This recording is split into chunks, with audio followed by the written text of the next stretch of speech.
सप्तम श्रेणी विज्ञान क्लास को समस्त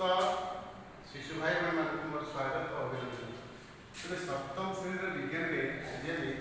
ताप तापमात्रा विषय जाइए। चलो देख ताप और तापमात्रा दुईट अलग शब्द अर्थ ताप तापमात्रा विषय कहवा पूर्व केत गुड़ी दृष्टांत दूसरे शुण। देख आमको गोटे गरम जिनस छुईले आमको गरम लगुच सेमती ठंडा बरफ छुईले आमको ठंडा लगुच ना कि ग्रीष्म दिन आम जो खरार बुलूँ खरार चलते आमको गरम लगुच आ शीत दिने हमको राति ठंडा बाहर बुले ठंडा लगुच। तो ये गोटे अनुभव बा अनुभूति ठंडा आ गरम ये हूँ बोध बा अनुभूति। तो अनुभूति तापीय अवस्थार एक परिमापक परिचय करके देखिए। ताले ये तापीय अवस्था गोटे वस्तु को आम छुँचे गरम थी वस्तु गरम लगुच ठंडा थी वस्तु ठंडा लगुच आम पूरा गरम होता वस्तु को छुईन हाथ पोड़ भी जाए। ताले परीक्षा कले आम से जो अनुभूतिटा आसूची यहाँ गोटे परिमापक कि आम सठिक परिमाण में जापर कि से आम गोटे दृष्टांत नवा गोटे उदाहरण नवा गोटे परीक्षा करवा। ठीक अच्छे ताले ताप कौन तापमात्रा कौन ताप कह ठीक अच्छे। ताले देख आम तीनोटी बकेट में गोटे गरम पानी मैंने बेसी गरम में जोटा कि आम हाथ पड़ दिए आ गए साधारण पानी साधारण तापमात्रा पानी आ गए बरफ मिशा ठंडा पानी। ठीक अच्छे ताले आम प्रथम जो गरम पानी में आम हाथ बुड़े गरम पानी में किसी समय बुड़े रखी सारा आम कौन करवा साधारण पानी में बुड़े एवं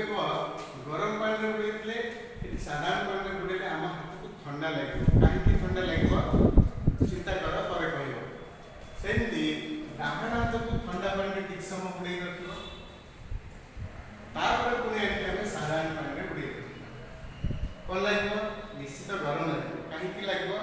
मन रख ताप सब बेले अधिक तापमात्रा अधिक तापमात्रा विशिष्ट वस्तु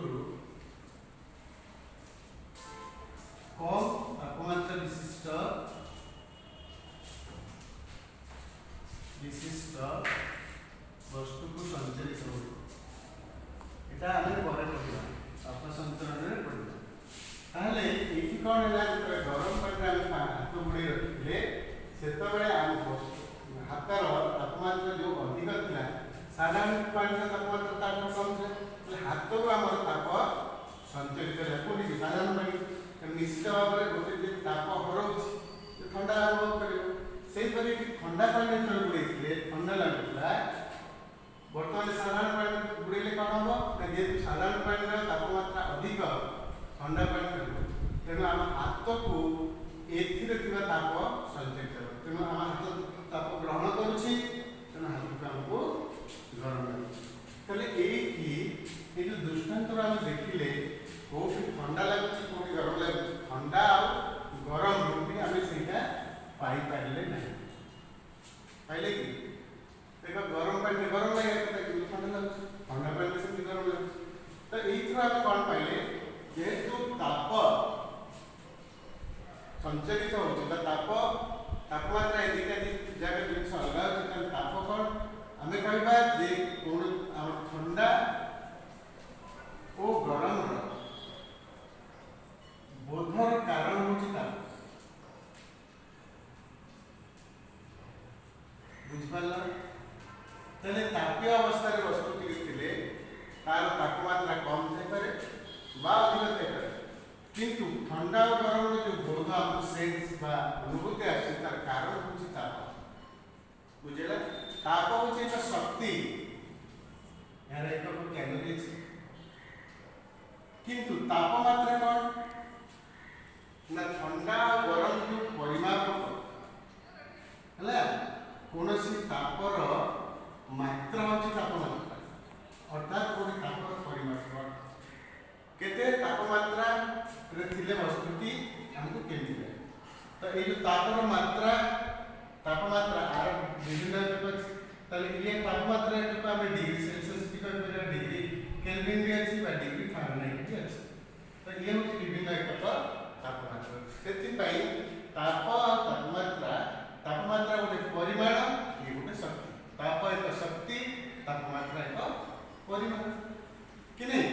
ताले ए ताप और तापमात्रा मध्य पार्थक्य जाना वर्तमान हमें जेहेतु सठिक परिमाण में हमें कौन वस्तु को छुई की बा अनुभव करके जानी करले तार तापमात्रा केते बा ताप केते सेति पई हमें तापमात्रा मापिया पई एक विशेष यंत्र व्यवहार करू कौन सेटा ना तापमान यंत्र जोटा हम इंग्लिश रे कहती तापमान यंत्र कौन कहते इंग्लिश रे थर्मोमीटर कल थर्मोमीटर कौन ना थर्मोमीटर होचे एक उपकरण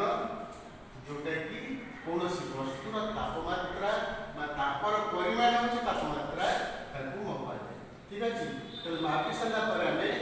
वस्तु की को अवस्था अछि को ताप अवस्था अछि तार धारणा आस्था